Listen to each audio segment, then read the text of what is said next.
2026 has been good for Nintendo Switch, and honestly, picking just 15 games was painful. Whether you're into horror, RPGs, puzzle games, or something totally different, this year has something for everyone. Let's get into it. Mouse. PI for hire.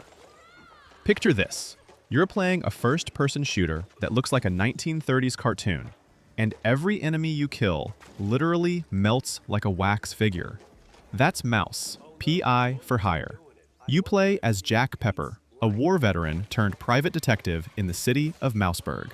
What starts as a missing persons case spirals into corruption, murder, and a full-blown conspiracy. The gameplay is fast and punchy, very much in the spirit of classic boomer shooters like Doom.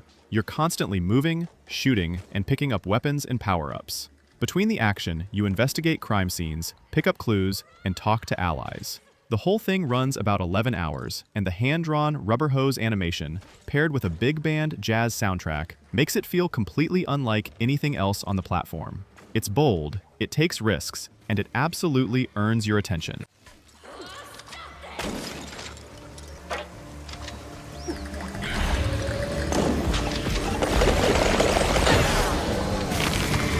From the creators of Little Nightmares comes Reanimal. And if that name alone doesn't make you tense up, the first 5 minutes will. You play as a brother and sister returning to an island they once called home, only to find it shattered and overrun by things that should not exist. Your friends are trapped somewhere out there, and you have to find them. The game plays across 3 large islands, each holding one of your missing friends. You explore on foot, solve environmental puzzles that require both siblings to work together, like holding cranks, flipping switches at the same time, or boosting each other up. And you sail between islands by boat. There's no combat against the big creatures. You hide, you run, you panic. Playing solo pairs you with a reliable AI companion, but playing with a friend online or locally is where the tension really bites. The world looks broken and wrong in all the right ways, and the atmosphere never lets up. It's horrifying, and it's great.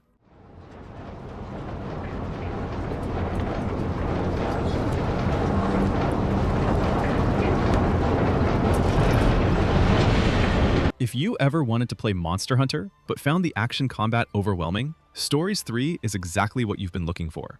You're the heir of the Kingdom of Azuria, a land on the brink of war with its rival nation Vermeil. Both kingdoms are being slowly destroyed by a phenomenon called the Crystal Encroachment, which is turning the world into stone and driving monsters feral. Then, twin Rathalos hatch from a single egg, a species thought to be extinct, and everything changes. You team up with Eleanor, the Princess of Vermeil, and set out to find the truth.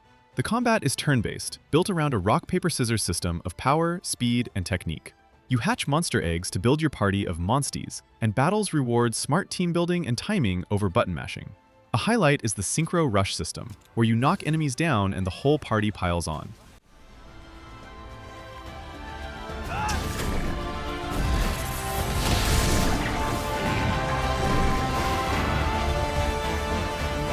Pragmata is Capcom's first original IP in over a decade, and it's been in development since 2020, so yeah, expectations were high.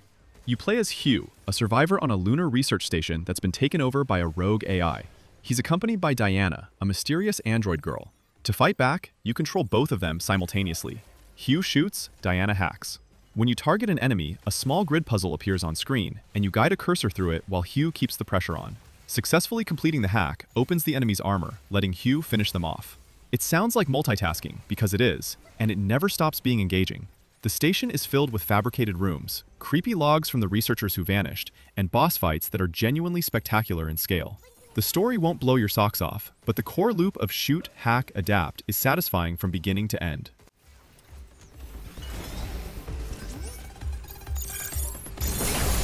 It's on now! Take this! Marvel Cosmic Invasion. The team behind TMNT Shredder's Revenge is back, and this time they brought the entire Marvel universe with them.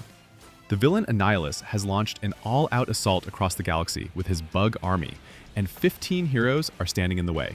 You pick 2 characters and switch between them on the fly using the Cosmic Swap system tag in Captain America, have Iron Man hover in the background, then swap and use Cap's shield to ricochet through a crowd. Every character plays completely differently. Wolverine is a brawler. Phoenix throws enemies with telekinesis. Beta Ray Bill's hammer hovers in place and keeps stunning whatever it hits. The campaign takes you from New York to the Negative Zone, and the pixel art looks incredible. Voice actors from the classic 90s cartoons are back, and hearing them mid-combo is pure nostalgia. Up to 4 players can jump in together, locally or online. It's loud, it's chaotic, and it's a total blast.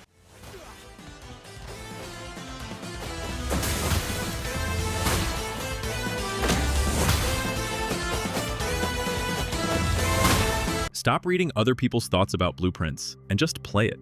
Seriously. You inherit the Mount Holly estate, but to claim it, you need to find the mysterious Room 46. The problem? The mansion only has 45 rooms. The layout resets every single day, and you have a limited number of steps before you have to leave. Every time you reach a door, you choose from 3 randomly drawn rooms to place behind it.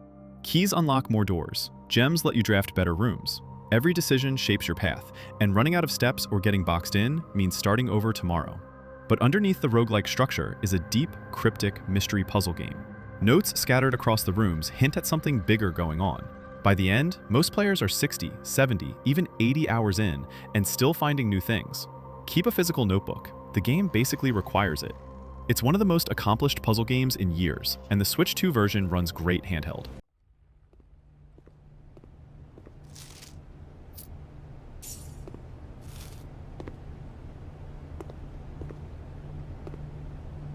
This is the grand finale of one of gaming's most ambitious storytelling projects.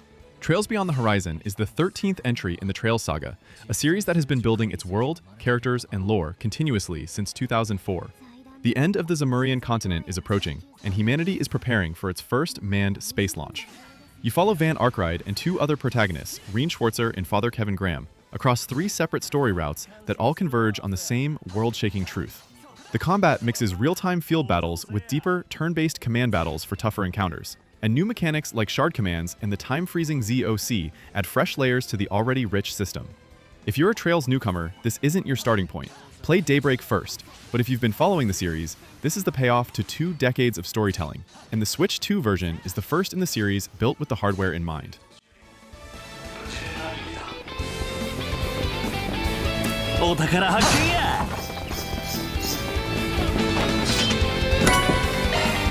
This one came out of nowhere and immediately grabbed people. Minishoot Adventures is a twin-stick shooter mixed with the structure of a classic top-down Zelda. You're a small, sentient spaceship exploring an overworld, diving into dungeons, collecting heart pieces, finding keys, and defeating bosses to rescue your friends who've been trapped in corrupted crystal. Left stick moves you, right stick aims and fires. In dungeons, you fight off waves of enemies in bullet hell-style encounters, dodge projectiles, and use new abilities you earn from bosses to open up new areas of the world. The whole thing runs about 10 hours, never overstays its welcome, and the upgrade system keeps you feeling consistently more powerful. 3 difficulty settings make it approachable, even if bullet hell games usually aren't your thing. Developed by a 2-person team, it's one of the most polished indie games on the platform this year, and at $15.99, it's a no-brainer pickup.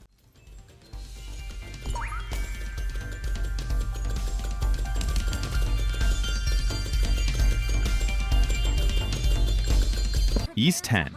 Proud Nordics is the definitive version of Ys 10 Nordics, built for the Switch 2 and packed with new content. Red-haired adventurer Adol Kristen gets bound to a proud Norman pirate named Karja by mysterious mana shackles after a clash at sea, and the two have no choice but to work together as they face an undying horde called the Grieger across the islands of Obelia Gulf. The combat lets you switch between solo mode, controlling either character individually, and duo mode, where both fight as one unit with combined mana-powered attacks. You also captain the sailing ship Sandris between islands, recruit crew members, and engage in naval battles on the open sea. The big addition in Proud Nordics is Oland Island, a brand new story chapter with new characters, bosses, and a new mana hold mechanic that lets you lift and throw objects in the environment. There's also a brutal timed dungeon called Muspelheim for those who want a real challenge.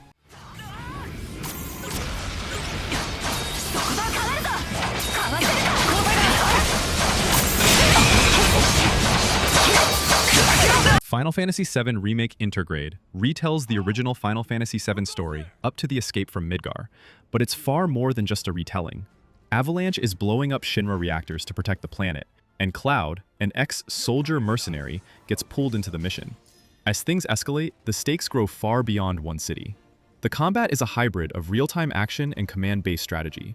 You fight in real time, but pause to issue commands, use abilities, and manage your party. Each character plays completely differently, from Cloud's sword fighting to Barrett's ranged gunfire to Aerith's magic. The Intergrade edition also includes the Intermission episode, a full side story starring Yuffie Kisaragi, set during the main game's events. If you've never played this game before, the Switch 2 version is genuinely a great way to experience it, complete with a streamlined progression option for newcomers.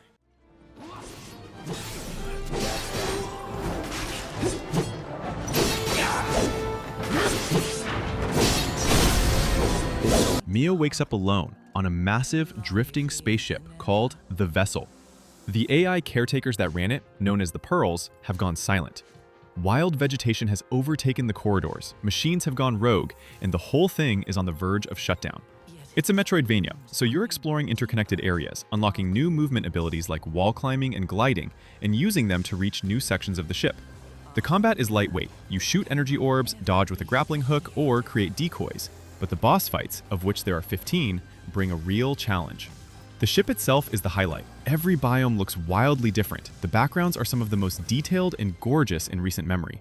And scattered throughout are pieces of the vessel's history that slowly build into something genuinely emotional. It runs 15 to 20 hours and costs just $20, making it one of the best value games on the platform this year.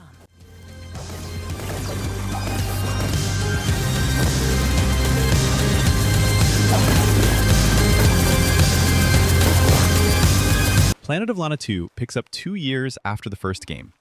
Lana and her companion Mui are back, and this time, an ancient mystery is surfacing from the depths of their planet Novo, while new factions tear the world apart over alien technology left behind from the robot invasion. The game tells its story entirely without dialogue. No text, no spoken words, just music, animation, and the bond between Lana and Mui doing all the heavy lifting. Mui can now transform into different forms: a fish for underwater sections, a flying insect, and others. And Lana has new movement options like wall jumps and run slides that make her feel faster and more capable than in the first game. The puzzles are more complex, often requiring you to hypnotize creatures, control hybrid robots, or time your movements carefully. The hand-painted art style is stunning, and composer Takeshi Furukawa, who also scored The Last Guardian, returns with an orchestral soundtrack that does everything words can't.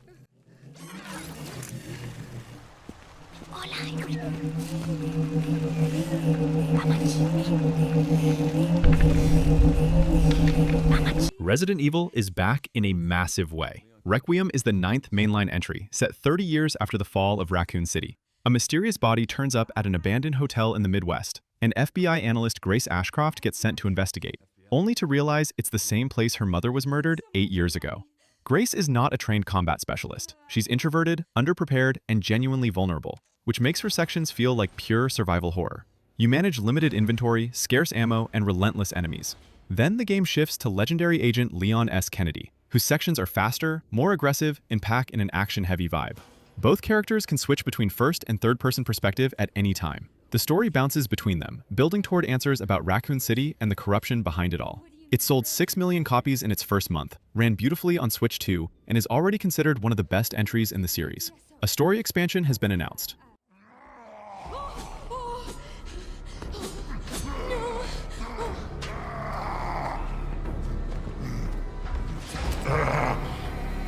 Dragon Quest VII Reimagined takes one of the longest, most intimidating JRPGs ever made and transforms it into something accessible without gutting what made it great. You're a fisherman's son on the small island of Estard, convinced the world must be bigger than what you can see. You and your friends discover the Shrine of Mysteries, travel back in time, and uncover that entire land masses have been sealed away by a dark power. To restore them, you collect stone fragments that open portals to the past, solve each island's crisis, and slowly rebuild the present world. The structure is a series of self-contained vignettes, each with its own characters and emotional beats. Combat has been revamped. Each vocation has unique perks. Battles move faster with auto-battle options, and you can strike weaker enemies on the overworld to skip fights entirely. The diorama art style is charming and runs at a smooth 60 frames per second on Switch 2.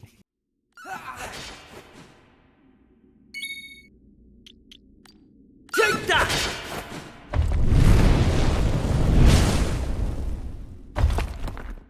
Pokémon Pokopia is unlike any Pokémon game that has come before it. You play as a Ditto who has transformed into a human form, arriving at a ruined wasteland with one goal: rebuild it into a paradise where Pokémon, and eventually humans, can live again. There's a quiet mystery running through the whole game. Where did all the humans go, and what happened to your trainer? You gather wood, rocks, and berries, build homes and habitats, grow vegetables, and cook meals. As you befriend different Pokémon, they teach you their moves. Bulbasaur's leafage lets you grow vegetation. Squirtle's water gun waters crops. Hitmonchan's rock smash lets you reshape terrain. The game is structured around 4 biomes, each introducing new mechanics and narrative threads. It's cozy, it's creative, and it has a surprising amount of story depth beneath the surface.